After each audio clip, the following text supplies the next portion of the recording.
नमस्कार दोस्तों, स्वागत है आप सभी का मेरे यूट्यूब चैनल पर। दोस्तों आज हम बात करेंगे ऋग्वेद संहिता की। ठीक है, यानी कि ऋग्वेद की आज हम बात करेंगे, उसका परिचय जानेंगे। ठीक है, उसमें कितने मंडल हैं, कितने अनुवाक हैं, कितने अध्याय हैं, कौन कौन सी शाखाएं हैं, इन सभी के बारे में आज हम जानेंगे। ठीक है, सबसे पहले हम ऋग्वेद की परिभाषा देख लेते हैं। ठीक है, जैसे इसमें दी है परिभाषा, तो पहले तो ये देख लो कि ऋग का अर्थ क्या होता है। ठीक है, ऋग शब्द का जो अर्थ होता है वो होता है स्तुतिपरक मंत्र, यानी कि किसी की स्तुति करना उन मंत्रों के द्वारा। ठीक है, फिर इसकी परिभाषा दी गई है कि ऋच्यते स्तुयते अन्य इति ऋका। ठीक है, यानी कि जिन मंत्रों के द्वारा देवों की स्तुति की जाती है उसे क्या कहते हैं, ऋग्वेद कहते हैं। ठीक है, आगे देखिए, इसका विषय देख लेते हैं। ठीक है, इसमें कौन कौन से विषय वर्णित है, यानी कि किन किन के बारे में इसमें बताया गया है। पहले तो इसमें बताया गया है ब्रह्मा की उत्पत्ति के बारे में, दूसरा इसमें वाक तत्वों के बारे में बताया गया है, तीसरा इसमें प्राण तेजस्विता की प्राप्ति, ठीक है, और अमृतत्व और ब्रह्मचर्य का इसमें क्या है वर्णन हमें मिलता है। ठीक है, फिर ये कहता है कि ऋचा यानी कि ऋक मंत्र, ये सब क्या है, ये 3 प्रकार के होते हैं। यानी कि जो ऋचाएँ होती हैं वो कितने प्रकार की होती हैं, ऋचाएँ हमारी 3 प्रकार की होती है। एक परोक्षकृत, दूसरा प्रत्यक्षकृत, तीसरा आध्यात्मिक। ठीक है, ऋचाएँ कितने प्रकार की होती है, ऋचाएँ हमारी 3 प्रकार की होती है। ये किसमें बताया गया है, ये हमें बताया गया है ऋग्वेद में। ठीक है, फिर हम बात करते हैं इसके आचार्य की, यानी कि इसके आचार्य कौन हैं। आचार्य इसके हुए हैं पैल। ठीक है, ये किसके शिष्य थे, ये शिष्य थे आपके महर्षि कृष्णद्वैपायन वेदव्यास के। ये किसके शिष्य थे, कृष्णद्वैपायन वेदव्यास के, जिन्होंने महाभारत लिखी है। ठीक है, दूसरा हम बात करते हैं इसके ऋत्विज की। ठीक है, ऋत्विज की हम इसकी बात करते हैं तो इसके जो ऋत्विज हैं वो कौन है, होता है। ठीक है, होता है तो कहीं कहीं पे होत्री भी मिलता है आपको। ठीक है, अगर होता नहीं मिलेगा तो होत्री भी लिखा हुआ मिल सकता है। ठीक है, तो ऋग्वेद का आचार्य कौन है, पैल है। ऋग्वेद का जो ऋत्विज है वो कौन है, होता है। ठीक है, होता कौन होता है, ये होत्री या होता। ठीक है, इसको कुछ भी लिख के आ सकता है एग्जाम में, तो आप देख लीजिएगा। ठीक है, तो ऋत्विज या होता कौन होता है, जो ऋचाओं का पाठ करने वाला होता है, यानी कि जो मंत्रों को उच्चारण करने वाला होता है, उसे हम क्या कहते हैं, ऋत्विज या होता कहते हैं। ठीक है, अब हम बात करते हैं ऋग्वेद के विभाजन की। ठीक है, यानी कि इसको किन 2 भागों में बाँटा गया है। ठीक है, यानी कि इसका जो विभाजन किया गया है वो किन 2 भागों में बाँटा गया है। ठीक है, ऋग्वेद का विभाजन की बात करेंगे तो इसको 2 भागों में बाँटा गया है, एक है अष्टक क्रम में, दूसरा है मंडल क्रम में। ठीक है, अष्टक क्रम की अगर बात करते हैं तो इसमें क्या है, 8 अष्टक होते हैं और प्रत्येक अष्टक में क्या है, 8 अध्याय है। ठीक है, 8 हमारे पास अष्टक हैं और प्रत्येक अष्टक में कितने हैं, 8 हमारे पास अध्याय हैं, तो 8 अट्ठे 64, यानी कि कुल कुल मिला के इसमें कितने अध्याय हैं, 64 अध्याय हैं, किसमें, अष्टक क्रम में। ठीक है, अब हम मंडल क्रम की बात करेंगे तो मंडल क्रम में हमारे पास 10 तो मंडल मिलते हैं। ठीक है, ऋग्वेद में कितने मंडल हैं, 10 मंडल हैं। अनुवाक की बात करेंगे तो 85 यानी कि 85 हमारे पास अनुवाक मिलते हैं। और सूक्तों की बात अगर करें तो 1028 सूक्त हमें ऋग्वेद में देखने को मिलते हैं। ठीक है, 1028 सूक्तों में से जो यहाँ पे 11 लिखे गए हैं, ये 11 यहाँ पे बालखिल्य सूत्र कहे जाते हैं। यानी कि ये जो यहाँ पे 11 सूत्र इसमें जो है 11 क्या हैं, बालखिल्य सूक्त है। ठीक है, 2024 इसमें क्या है, वर्ग है। ठीक है, तो मंत्रों की कुल संख्या देखेंगे तो कितनी है, 10,580 इसमें मंत्र मिलते हैं। ठीक है, तो 1017 इसमें सूक्त थे, 11 इसमें बालखिल्य सूक्त जोड़े गए तो टोटल हुए 1028 सूक्त। कुल इसमें मंत्रों की बात करेंगे तो 10,580 इसमें मंत्र हमें देखने को मिलते हैं। ठीक है, चलिए आगे बढ़ते हैं, मंडल क्रम को देख लेते हैं। ठीक है, इसके ऋषि देख लेते हैं, इसमें मंत्र संख्या देख लेते हैं। ठीक है, मंडलों का क्रम वाइज यहाँ पे दिया गया है कि कौन सा मंडल है और कौन इसका ऋषि है, कितने इसमें सूक्त है और कितने इसमें मंत्र है। ठीक है, पहले मंडल की बात करेंगे तो प्रथम मंडल में जो ऋषि है वो कौन है, मधुछंदा ऋषि है। ठीक है, यानी कि ऋग्वेद के प्रथम मंडल के जो ऋषि है वो कौन है, मधुछंदा ऋषि है। ऋग्वेद के प्रथम मंडल में कितने सूक्त हैं, 191 सूक्त हैं। ऋग्वेद के प्रथम मंडल में कितने मंत्र हैं, 2006 इसमें मंत्र है। ठीक है, ऐसे ही द्वितीय मंडल के क्या है, गृत समद ऋषि हैं और इसमें कितने सूक्त हैं, 43 सूक्त हैं। मंत्र कितने हैं, 429 इसमें मंत्र है। ठीक है, तीसरे मंडल की बात करेंगे, तीसरे मंडल के जो ऋषि हैं वो कौन है, विश्वामित्र ऋषि हैं। इसमें कितने सूक्त हैं, इसमें 62 सूक्त हमें देखने को मिलते हैं। ठीक है, और इसमें मंत्रों की बात करेंगे तो मंत्र कितने हैं, 617 मंत्र इसमें हमें देखने को मिलते हैं। ठीक है, तो ऋग्वेद के पहले मंडल में कितने मंत्र हैं, 2006 मंत्र हैं। ठीक है, दूसरे मंडल में 429 मंत्र हैं और तीसरे मंडल में 617 मंत्र है। ठीक है, अब हम बात करते हैं चौथे मंडल की। चौथे मंडल के जो ऋषि हैं वो कौन है, वामदेव हैं। ठीक है, इसमें सूक्तों की संख्या कितनी है, 58। मंत्र कितने हैं इसमें, 589, यानी कि 589 इसमें क्या है, मंत्र है। पांचवें मंडल की बात करेंगे तो इसके जो ऋषि हैं वो कौन है, अत्रि। इसमें सूक्तों की बात करेंगे तो सूक्त है 87 यानी कि 87। मंत्रों की बात करेंगे तो 727 इसमें क्या है, मंत्र हमें देखने को मिलते हैं।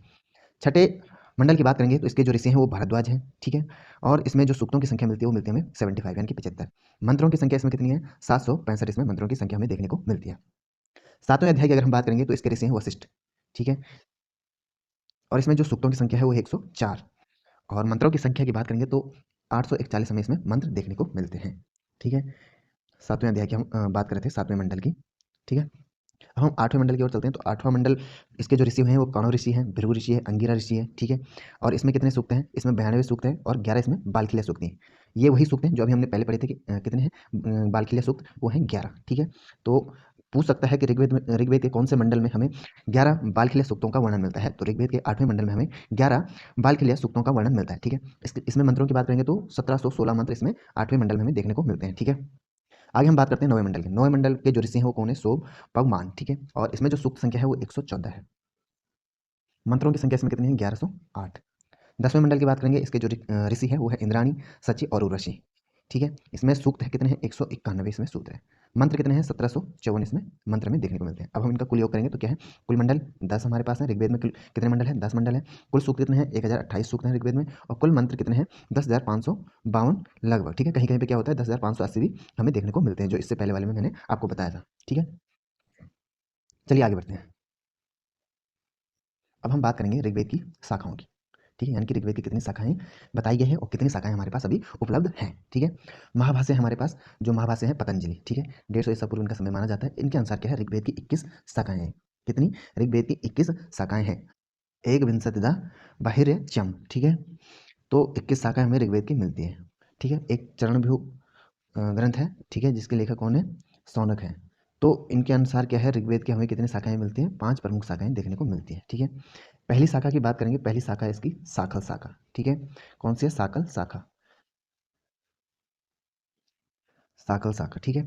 यह क्या है? एक मात्र उपलब्ध शाखा है अभी ऋग्वेद की, मात्र एक उपलब्ध शाखा हमें मिलती है। कौन? साकाल शाखा, जो क्या है अभी उपलब्ध मिलती है। इसमें 1017 सूक्त हमें देखने को मिलते हैं। ठीक है। दूसरी है वास्कल शाखा। ये अभी उपलब्ध नहीं है। ठीक है। ये उपलब्ध नहीं है। इसमें 1025 सूक्तों का हमें क्या मिलता है? वर्णन मिलता है। और रचयिता कौन है इसके? सुयज्ञ है। ठीक है। तीसरी जो शाखा है वो है आश्वालायन शाखा। ठीक है। ये क्या है? इसमें संहिता और ब्राह्मण अनुपलब्ध है इसके। ठीक है। लेकिन ये क्या है? केवल इसके 2 सूत्र उपलब्ध मिलते हैं हमें। कौन कौन से? स्रोत सूत्र और ग्राह्य सूत्र इसके हमें उपलब्ध मिलते हैं। कौन से शाखा के? आश्वालायन शाखा के। ठीक है। नेक्स्ट है हमारे पास सांख्यायन शाखा। ठीक है। और सांख्यायन शाखा क्या है? ये भी अनुपलब्ध है, यानी कि जो उपलब्ध नहीं है अभी। ठीक है। लेकिन इसके क्या है? हमें ब्राह्मण उपलब्ध मिलते हैं, आरण्यक उपलब्ध मिलते हैं और स्रोत सूत्र हमें क्या मिलते हैं? उपलब्ध मिलते हैं। पांचवा और अंतिम शाखा जो हमें प्राप्त होती है वो क्या है? मांडुकायन शाखा। ये क्या है? अभी संप्रेत्य और प्राप्य है, यानी कि ये भी उपलब्ध नहीं है। ठीक है। तो महाभाष्य यानी कि पतंजलि के अनुसार ऋग्वेद में कितनी शाखाएं बताई गई है? 21। लेकिन जो चरणव्यूह है उनके अनुसार कितनी है? चरणव्यूह शौनक के अनुसार कितनी है? प्रमुख शाखाएं 5 है। ठीक है। और उपलब्ध कितनी है? एकमात्र शाखा उपलब्ध है। वो कौन सी है? साकल शाखा उपलब्ध हमारे पास अभी है। ठीक है। आगे बढ़ते हैं। अब बात करते हैं मंत्र दृष्टा ऋषिकाएं एवं छंद, यानी कि कितनी ऋषिकाएं हमें ऋग्वेद में देखने को मिलते हैं और कितने छंदों का इसमें वर्णन मिलता है।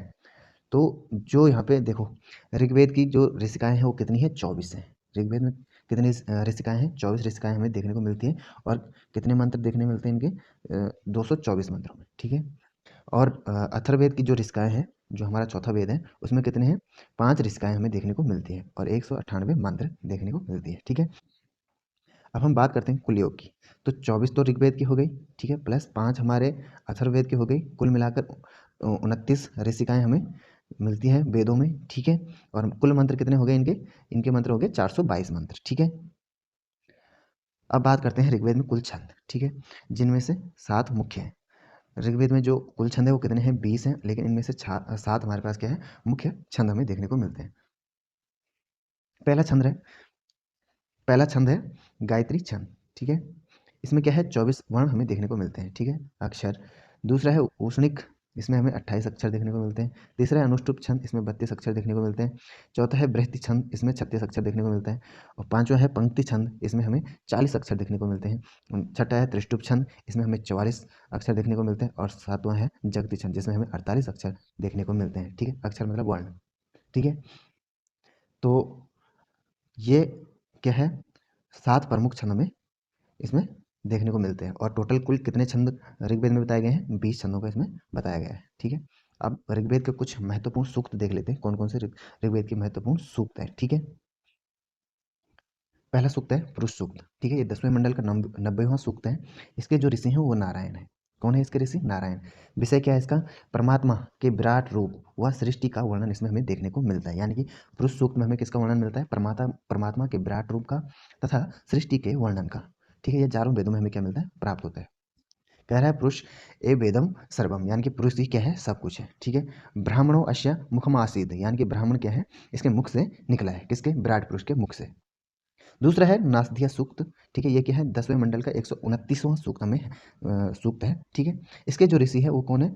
परमेष्टि प्रजापति। इसके कौन है? ऋषि है। इसका विषय क्या है? इसका विषय है सृष्टि से पूर्व केवल क्या था? संकल्प, यानी कि काम की उत्पत्ति हुई थी। ये एक प्रकार का क्या है? दार्शनिक चिंतन है। नेक्स्ट सूक्त कौन सा है? हिरण्य गर्भ सूक्त है। ये 10वें मंडल का 121वां सूक्त है, जिसके ऋषि कौन है? प्रजापति है। इसमें 10 मंत्र हमें देखने को मिलते हैं।